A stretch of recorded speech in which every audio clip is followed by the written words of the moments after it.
Hello friends, आपका स्वागत है हमारे इस YouTube चैनल में।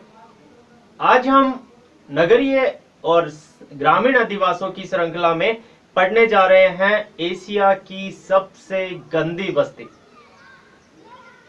जिसका नाम है धारावी बस्ती। जी हाँ, मुंबई में जो जुहू है, उस जुहू से 12 किलोमीटर दूर दक्षिण पश्चिम में 557 एकड़ भूमि में 12 बस्तियों के मेल से बनी एक बस्ती है, जिसका नाम है धारावी बस्ती। यह एशिया की सबसे गंदी बस्ती है और यहाँ पर रहने वाले लोगों का जीवन कुछ लोगों के कहने के अनुसार नारकीय है, यानी इस प्रवृत्ति का है कि वहां पर रहना आसान नहीं है। अपने आप में वहां पर रहना एक संघर्ष है। तो हम उसी धारावी बस्ती के बारे में पढ़ेंगे। तो गंदी बस्ती यानी कि स्लम, तो अपने को ध्यान में रखना है एशिया की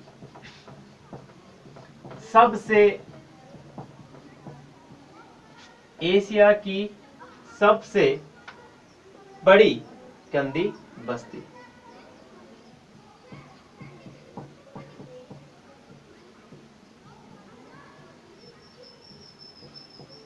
जो कच्ची बस्ती के नाम से भी जानी जाती है, जिसे अपन कहते हैं स्लम यानी कि धारावी। जैसा कि मैंने आपको बताया, यह मुंबई के जुहू, मुंबई में जो जुहू है, मुंबई में जुहू से 12 किलोमीटर दक्षिण पश्चिम में स्थित है यह। और दक्षिण पश्चिम में स्थित यह बस्ती जो है वह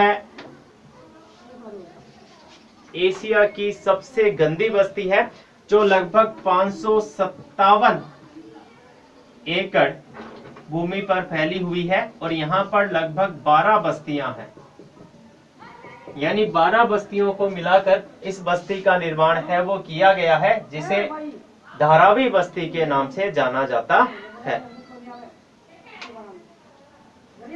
यहाँ पर इसके बारे में हम बात करते हैं तो यह 18वीं शताब्दी, यानी 18वीं शताब्दी के बारे में बात करते हैं तो 18वीं शताब्दी तक यह एक द्वीप था। और लगभग 70-75 साल पहले, यानी 70 से 75 वर्ष पहले, यहाँ पर गुजरात के कुम्हारों ने, यानी गुजरात है, वहां के कुम्हार जाति के लोगों ने बस्ती का निर्माण करना शुरू किया। और धीरे धीरे इस बस्ती का स्वरूप बढ़ता गया। यहाँ पर 12 बस्तियां बनी और 12 बस्तियां मिलकर है वो एक हो गई। और इसी कारण यह बस्ती काफी बड़ी बन गई और यह एशिया की सबसे गंदी बस्तियों में से एक हो गई। नेक्स्ट, यदि बात करें इस बस्ती के बारे में तो यहाँ पर सन 2011 की जनगणना के अनुसार 6 लाख लोग हैं वो निवास करते हैं।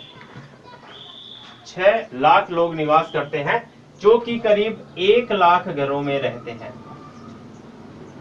जो कि 1 लाख घरों में रहते हैं। इसमें कुछ लोग जो अच्छे स्तर के हैं वो एक के घर में 1-2 के करीब, क्योंकि यहाँ पर काम करने वाले व्यक्ति रहते हैं, जबकि कुछ लोग ऐसे हैं जो 60 सालों से रह रहे हैं। और यहाँ पर लगभग एक घर में 10 से 15 व्यक्ति तक रहते हैं, यानी 10 से 15 व्यक्ति तक रहते हैं, क्योंकि वो रेंट पर रहते हैं और रेंट इतना ज्यादा होता है कि उनके कार्य के स्वरूप में उन्हें मिल नहीं पाता है, इसलिए वो 10-15 एक ही घर में रहते हैं। यहाँ पर 60% व्यक्ति ऐसे हैं जो कि 60 साल से भी अधिक समय से रह रहे हैं। ये भी अपने को ध्यान में रखना है इसके बारे में। नेक्स्ट, बात करें यदि परिवहन की तो यहाँ पर केवल एक मुख्य सड़क गुजरती है। ध्यान रखना है हमें, एक मुख्य सड़क गुजरती है, जिसे 90 फुट लंबी, 90 फुट चौड़ी सड़क के नाम से जाना जाता है। लेकिन इसकी लंबाई वास्तविक जो है वो यहाँ पर घटकर इसके आधे से भी आधी रह गई है। यहाँ पर इसके बाहर की परिधि से ही बसें वगैरह गुजरती है। रेलवे ट्रैक बीच से इसके दोनों तरफ बस्ती बसी हुई है। यहाँ पर मुख्य केंद्रीय भाग में टैक्सी तक नहीं जा सकती और कुछ गलियां तो ऐसी है कि वहां पर साइकिल तक ले जाना मुश्किल होता है। तो ऐसी परिवहन व्यवस्था है वो इस बस्ती के अंदर है, वो है। यदि अपन बात करें यहाँ पर अधिवास या आवास की, तो संपूर्ण बस्ती में ऐसे अधिवास है, संपूर्ण बस्ती में ऐसे अधिवास हैं जो कि सारे के सारे कच्चे हैं। कच्चे होकर भी 2 या 3 मंजिला है और इन पर जाने के लिए लोहे की सीढ़ियां लगी रहती है, लोहे की सीढ़ियां लगी रहती है और यह अधिवास काफी असुविधाएं प्रदान करते हैं। फिर भी लोग हैं वो यहाँ पर रहते हैं। यदि अपन आधारभूत सुविधा की बात करें, यदि अपन आधारभूत सुविधा की बात करें तो यहाँ पर सुविधाएं बहुत कम है। दैनिक सुविधा के रूप में यहाँ पर बात करें शौचालय की, तो फ्रेंड्स इससे बुरा क्या होगा, यहाँ पर 1500 व्यक्तियों के लिए एक शौचालय उपलब्ध है। यानी इन शौचालयों की संख्या है वो भी बहुत कम है और हर जगह चूहे, बिल्ली, जानवर, ऐसे जानवर हैं वो खुलेआम घूमते रहते हैं, जिसके कारण यहाँ पर अनेक बीमारियां हैं वो फैलती है। बात करें यदि व्यवसाय या रोजगार की, तो अधिकतर लोगों के व्यवसाय या रोजगार ऐसे हैं कि वो अपनी बस्ती में ही करते हैं। यानी वह किसी स्लम से जुड़े होते हैं या स्वयं का कोई व्यवसाय है वो करते हैं। यहाँ पर प्लास्टिक का पुनर्चक्रण होता है। बात करें फ्रेंड्स यदि यूके में, तो यूके में 23% जो कचरा है उसका पुनर्चक्रण होता है, लेकिन भारत के 80% कचरे का पुनर्चक्रण यहाँ होता है। तो सोचिए, एक तो स्थिति है ब्रिटेन की जनसंख्या कितनी है, दूसरी स्थिति है भारत की, तो भारत की जनसंख्या कितनी है। यदि यहाँ पर देखें तो यहाँ पर जितना भी जनसंख्या मुंबई में रहती है, कितना कचरा फैलाया जाता है, उस कचरे के 80% भाग का पुनर्चक्रण है वो यहीं पर होता है। इसके अलावा यहाँ पर जो व्यवसाय अथवा रोजगार चलते हैं, मूर्ति कला है, शिल्प कला है, कपड़े बनाते हैं, फुटबॉल बनाते हैं, जो कुटीर उद्योग है वो काफी प्रचलित हैं। उद्योगों को कई सामग्रियां बनाते हैं, अच्छी अच्छी ड्रेस है वो बनाते हैं, कई कलाकृतियां बनाते हैं। यानी जो विश्व में प्रसिद्ध व्यवसाय है वह वो यहाँ पर पूर्ण होते हैं, लेकिन फिर भी इसकी स्थिति है बहुत ही दयनीय है। तो अपने को ध्यान में रखना है इसकी स्थिति खराब क्यों है, क्योंकि मुंबई के 80% कचरे का पुनर्चक्रण यहीं पर होता है। इसके कारण यहाँ पर धुआंधार चिमनियां हैं वो लगी रहती है और सारी बस्ती है वो भयंकर प्रदूषण से जूझ रही है। नेक्स्ट अपन बात करते हैं यदि इस बस्ती के बारे में, व्यापार के बारे में।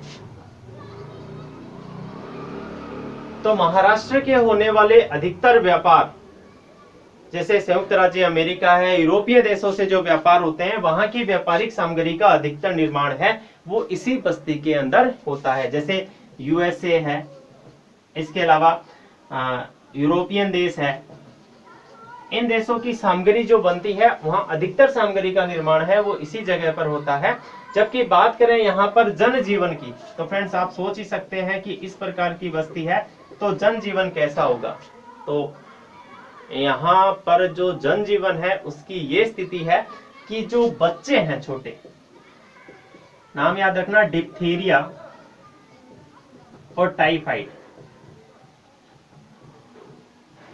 डिप्थीरिया और टाइफाइड के लगभग 4000 केस प्रतिदिन आते हैं। यानी 4000 बच्चे हैं वो प्रतिदिन डॉक्टर को दिखाने के लिए यहाँ पर आते हैं। और इसके अलावा यहाँ पर पीलिया, हैजा, डेंगू, ये सारी बीमारियां सामान्य है। तो ये तो मैंने आपको बताई है धारावी बस्ती की विशेषताएं। तो आप इन सारी व्यवस्थाओं से यहाँ पर सोच ही सकते हैं कि क्या स्थिति होगी, यहाँ पर लोगों का जीवन कैसा होगा। लेकिन फिर भी वर्तमान में इन बस्तियों के बसाव की जिम्मेवारी है वो किसी ने ली है और वर्तमान में क्या हाल है यहाँ पर वो अब पढ़ेंगे। तो फ्रेंड्स, इस बस्ती की जो भावी योजनाएं हैं उसके द्वारा इसे पुनर्निर्मित करने का जो है विकास है वो किया जा रहा है। यहाँ के प्रसिद्ध व्यवसाय हैं, नाम याद रखिएगा क्योंकि कई बार प्रश्न है वो पूछा जा सकता है। यहाँ के प्रसिद्ध व्यवसायी है जिनका नाम है मुकेश मेहता। इन्होंने इस बस्ती के लिए लगभग $2 बिलियन, $2 बिलियन। अब बताइएगा कि बिलियन कितने होते हैं। वैसे मैं 7-8 दिन बाद डाल दूंगा आपको बस ये बताना है। मिलियन के बाद की इकाई होती है बिलियन। मिलियन में बता देता हूं, 1 मिलियन बराबर 10 लाख होता है। तो आपको बताना है बिलियन में कितना होता है। काफी ज्योग्राफी में काफी इंपॉर्टेंट है इसकी। तो $2 बिलियन की लागत से है वो यहाँ पर इस बस्ती के पुनर्निर्माण की योजनाएं हैं वो बनाई है। लेकिन यहाँ पर क्या है, कुछ लोगों को ऐसा लगता है कि यहाँ पर इतनी महंगी जो जगह है मुंबई के बीच, यदि कोई ऐसा करता है तो उसका खुद का आर्थिक लाभ होगा। यानी ऐसा करना, यहाँ पर पुनर्निर्माण की योजना है वो लोगों द्वारा बनाई जाती है तो लोगों को लगता है कि कहीं बेईमानी ना हो। लेकिन फिर भी इन्होंने यहाँ पर बसाने की योजना बनाई है और इनके द्वारा जो 2000 तक, यानी सन 2000 तक जो लोग बसे हैं, 2000 या इससे पहले, उनको पुनः बसाने की योजना है। इतना ही नहीं, महाराष्ट्र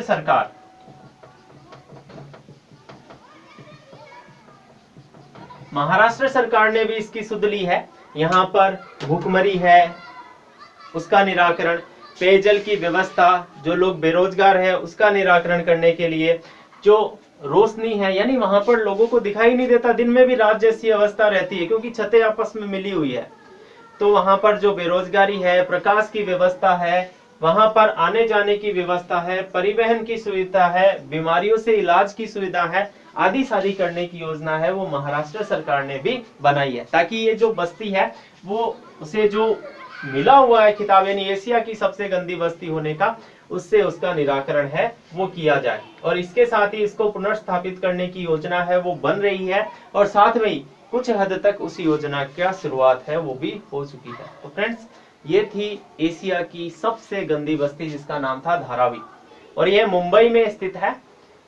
इसके संदर्भ में काफी प्रश्न आते हैं जो कि आपको ध्यान में रखने हैं। यदि ये वीडियो आपको अच्छा लगा तो इसे लाइक और शेयर कीजिए और हमारे चैनल को सब्सक्राइब जरूर कीजिए, क्योंकि हम ज्योग्राफी से संबंधित जो नई जानकारी है वो आपके लिए लेके आते हैं। अभी हम ह्यूमन ज्योग्राफी है वो पढ़ रहे हैं जिसका ये टॉपिक है, विशेषकर 12th क्लास के टॉपिक वाइज हम इसे पढ़ते जा रहे हैं। Thank you.